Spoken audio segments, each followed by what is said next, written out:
हम भी एक दूसरे को गाली दे रहे हैं। आगे के लिए बनती है, ये बनते नहीं। हम बोलते हैं वो बदमाश, कैसे घूमेगा ये? वो कहता है वो बदमाश, कोई कहता है वो राष्ट्रीय नेता है, कोई कहता है वो आरएसएस की गोद में बैठा है, कोई कहता है वो ढोंगी है, कोई कहता है वो धोखा दे रहा है। मैं ये कह रहा हूँ कोई ढोंगी कोई धोखेबाज नहीं है, हम सबके सब बदमाश हैं और अपनी बदमाशी को छिपा रहे हैं और दूसरे के ऊपर आरोप लगा रहे हैं। या तो हम ईमानदारी से अपनी बदमाशी से मुक्त हो जाए तो क्या कोई बदमाश दिखाई देगा? हर लड़की शर्माती है, डरती है, कोई चाकू दिखा देगा ऐसा मत करो मुझको, जो है नरचंडी क्यों नहीं बनती है, माँ काली क्यों नहीं बन जाती है? उस माँ काली की पूजा कर रही है, खुद माँ काली बन जा, लोग तेरी पूजा करेंगे? बन तो सही, बनना नहीं चाहती है, 1 घंटे अपने आप को सजाने में लगाती है, 1 घंटे। मैं सोचता हूं मेरा कल भी लगेगी मेरी बात, कोई बात नहीं है, गाली आप नहीं दे रहा उनको, मुझे कोई तकलीफ नहीं है।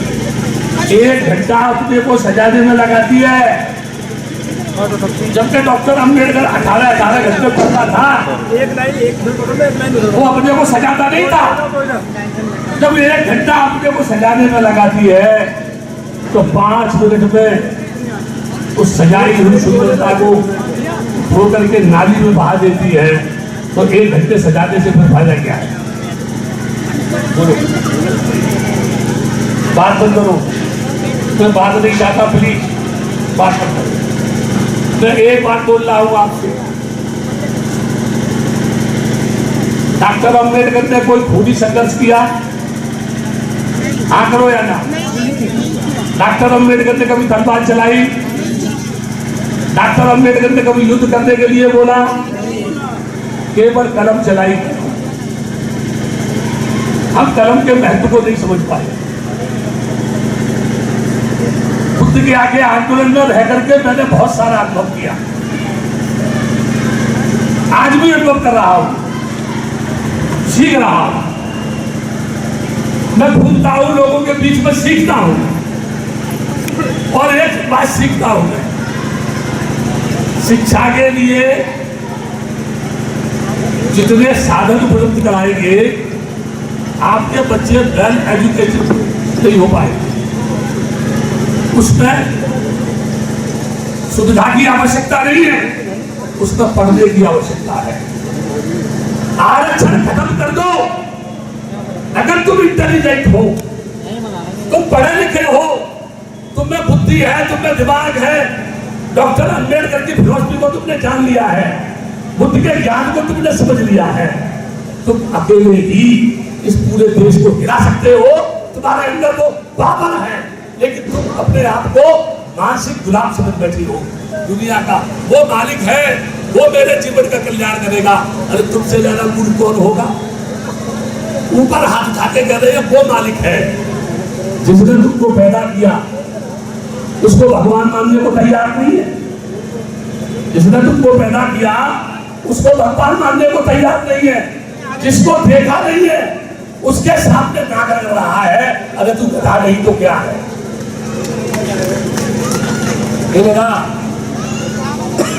मैं कहते कह रहा हूँ क्या मैं गधा तो नहीं हूँ कहीं? ये भी हो सकता है मैं गधा हूँ, क्योंकि गधे को गधे की पहचान होती है ना, ये भी हो सकता है। मैं कहना चाहता हूँ बाबा साहब का नाम लेने से नहीं कुछ होगा, बाबा साहब के गीत गाने से कुछ नहीं होगा, बाबा साहब के नाम पर लोगों के बीच में चेहर बनने से कुछ नहीं होगा। डॉक्टर अम्बेडकर के दर्शन को लेकर के खुद आगे चलना पड़ेगा। एक खुद सारी दुनिया उसके पत्र को चलती है। एक डॉक्टर अम्बेडकर जिसके संविधान को लोग बोलते हैं बदल देंगे बदल देंगे बदल देंगे, इनके बाप में संविधान बनाने की हिम्मत नहीं। जिस डॉक्टर अम्बेडकर ने मनुस्मृति में आग लगा दी, वो सब लोगों ने विरोध क्यों नहीं किया? अभी आरएसएस के लोग बोल रहे हैं जातिवाद खत्म होना चाहिए। मैं कहता हूं मोहन भागवत टीवी चैनल पर ये घोषणा करे, मोहन भागवत क्या कह रहा हूं सुनो, कि भारत की धरती पर जो भी धार्मिक ग्रंथ, चाहे प्रसिद्ध हो, गीता हो, भागवत हो, रामायण हो, पुराण हो, दर्शन हो, जो भी मानव समाज को टुकड़ों में बांटते हैं, जो मानव को मानसिक गुलाम बनाते हैं, जिनसे देश में ऊंच नीच बढ़ती है, जो नारी की अस्पत को लूटने का संदेश देते हैं, वो हर भागवत कहे उन सारे धार्मिक ग्रंथों को पार्लियामेंट के सामने कैरोसिन का तेल डालकर मैं आग लगाऊंगा, मैं कहूंगा निश्चित रूप से आरएसएस की लोग पूजा करें। करेंगे ना? उसका नाम क्या है? राष्ट्रीय स्वयंसेवक संघ। वो राष्ट्रीय स्वयंसेवक संघ नहीं है, बदमाशों का संघ है, लुटेरों का संघ है। ये मैं क्यों बोल रहा था आपसे? जिस पुष्पमित्र शुक्ल ने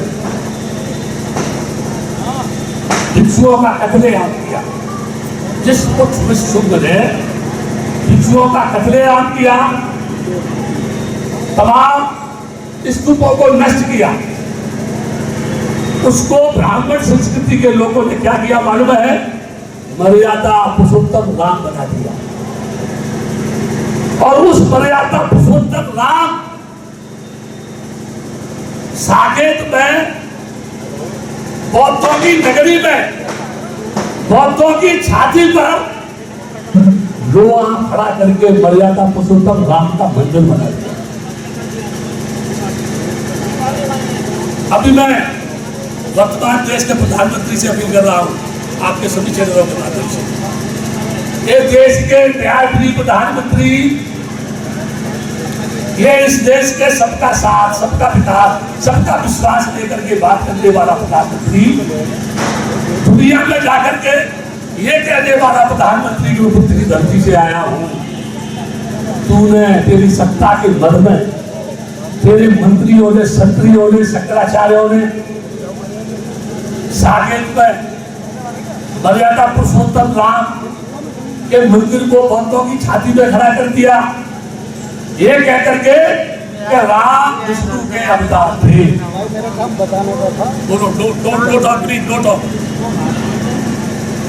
वो जो है उसको मंदिर खड़ा कर दिया, इस आधार पर राम विष्णु के अवतार थे।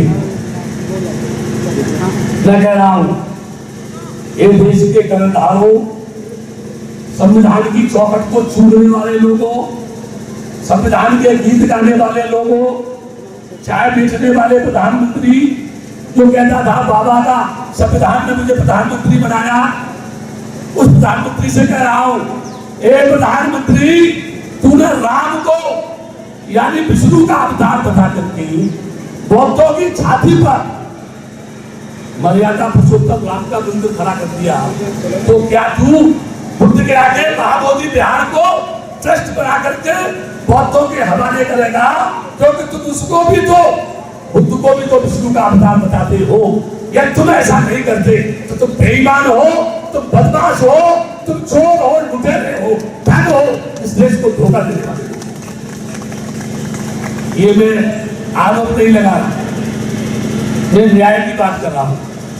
और आपके चैनल से पूरे देश के यादव वंश के लोगों से, सूर्य वंश के लोगों से, क्षत्रिय वंश के लोगों से एक बात कह रहा हूं, राम सूर्यवंशी थे? हाँ करो या नहीं? राम सूर्यवंशी थे क्या? नहीं थे। लोग बताते हैं सूर्यवंशी थे, मैं उनके लिटरेचर से बता रहा हूं, सूर्यवंशी थे। किसके कौन थे? यदुवंशी थे। क्या पूरे देश में कहीं भी कोई भी बेटा किसी का राम बनाया जाता है तो किसी सूर्यवंशी लड़के को राम बनाया जाता है क्या? क्या इस देश में किसी कृष्ण को, यदुवंशी लड़के को कृष्ण बनाया जाता है? तो इन बदमाशों से पूछो, वो पैदा हमारे खानदान में हुआ तो ब्राह्मण राम कैसे बनेगा, ब्राह्मण कृष्ण कैसे बनेगा? इससे ज्यादा बदमाशी और ब्राह्मणों की कोई हो सकती है क्या? मैं ज्यादा नहीं कहना चाहता, इतने पर ही चिंतन करना। इतने पर ही मनन करना।